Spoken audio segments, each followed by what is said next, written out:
آج ہم سمجھنے کی کوشش کریں کہ آخر میں انشائیہ ہوتا کیا ہے۔ اس سے پہلے کہ ہم انشائیہ سمجھیں اور انشائیہ کے متعلق بات چیت کرنی شروع کریں، اس سے پہلے سمجھتے ہیں کہ لفظ انشاء کا استعمال کہاں پر ہوتا رہا، کیسے کیسے یہ لفظ نکل کر کے آیا۔ تو کتاب والوں کی بھاشا میں دیکھتے ہیں کہ لفظ انشاء اردو میں کئی طرح سے استعمال ہوتا ہے۔ انشائیہ بھی اسی لفظ سے بنا ہے۔ محققین کا خیال ہے کہ لفظ ایسے عربی لفظ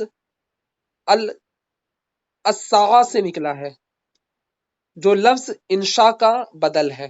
السعا فرانسیسی میں عیسائی اور انگریزی میں ایسے بنا ہے، تو ایسے سے کہیں نہ کہیں اس کو جوڑ رہے ہیں کہ یہ ایسے انشاء، ایسے ہوتے پھر کہیں نہ کہیں وہ انشاء سے جا کر کے مل جاتا ہے۔ اور ہم لوگ پھر انشاء کا استعمال کہتے ہیں نا، اس کے لیے ٹرانسلیشن کے لیے استعمال کرتے ہیں انشاء کا، جیسے فارسی قواعد النشاء، تو وہ انشاء آ جاتا ہے۔ تو انشاء، انشائیہ، تو کہیں نہ کہیں وہ اس سے بھی میل کھاتا ہے، لیکن اصل میں ایسے والی جو بات ہے نا، اس سے تھوڑا سا معنی قریب ہو جاتا ہے۔ آگے دیکھیے، ابتدا میں مضمون نگاری اور انشائیہ نگاری میں زیادہ فرق نہیں تھا، مگر رفتہ رفتہ ان میں فرق پیدا ہوتا گیا، یہاں تک کہ انشائیہ ایک علیحدہ صنف قرار پائی۔ انشائیہ نگار اپنے مخصوص ذاتی مشاہدات اور تاثرات کو بے باکی اور بے تکلفی سے بیان کرتا ہے۔ کہا جاتا ہے کہ انشائیہ میں سنجیدہ اور غیر سنجیدہ موضوعات سے متعلق خیال کے تمام مرحلے خوش طبعی کے ساتھ طے کیے جاتے ہیں۔ یہ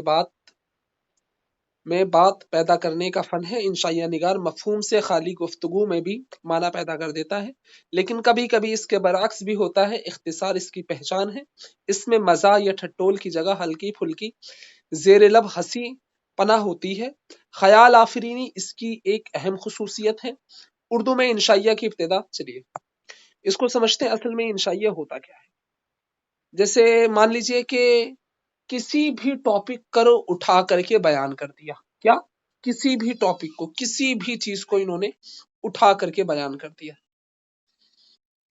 جیسے بہت ساری آپ مثالیں لے لیں گے، جیسے مچھر یا اس کے علاوہ اور ہے، تو ایک کوئی ٹاپک لیا، ایک کوئی سفر کا حصہ اٹھا لیا، کسی ایک چیز کو اٹھایا، مطلب یہ کہ اس کے اندر تھوڑا بہت طنز و مزاح آ جائے، ہنسی مذاق آ جائے، اور ہنسی مذاق کے ساتھ ساتھ تھوڑی بہت، مطلب بہت زیادہ آپ ہنسے نہ اس کے اندر، بس اتنا ہو کہ آپ مسکرا جائیں۔ جیسے غالب کے خطوں میں ہو رہا تھا نا، آپ ٹھٹا مار کے نہیں ہنس رہے تھے، بلکہ تھوڑی سی آپ کے چہروں کے اوپر مسکراہٹ آ جا رہی تھی، تو تھوڑی سی مسکراہٹ آ جائے، کسی موضوع کو اس طریقے سے بیان کر دینا، یہ انشائیہ کہلاتا ہے۔ ٹھیک ہے، بس اتنا آپ سمجھ لیں کہ انشائیہ کیا۔ انشائیہ ایک طریقے سے جس کے اندر کسی مضمون کو، جس طریقے سے ایسے ہوتا ہے نا، کسی چیز کے بارے میں کچھ بتا دینا۔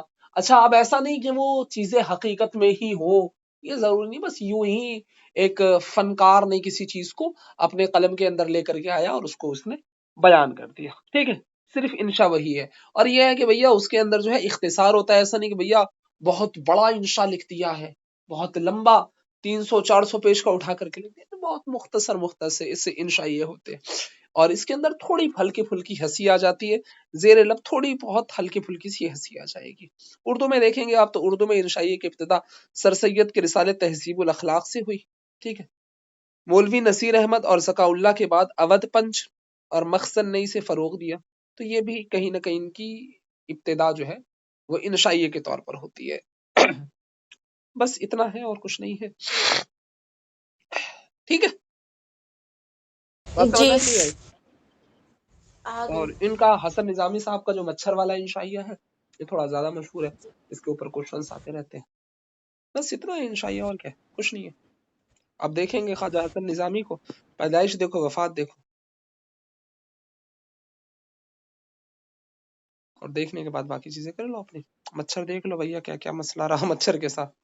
بس ایک ہنسی پھسی ہوگی اور کچھ نہیں ہوگا اس کے اندر، بہت آسان سی سمپل وے میں، simple way of teaching, simple way of reading والا مسئلہ، اٹھاؤ ایک طرف سے پڑھ لو، بات ختم۔ اس میں کچھ سمجھنا ہے نہ سمجھانا ہے، کچھ نہیں ہے، خالی ہے۔ سمجھنے سمجھانے کے لیے جو آپ کی گرامر کی کتاب ہے وہ کافی ہے۔ ٹھیک ہے،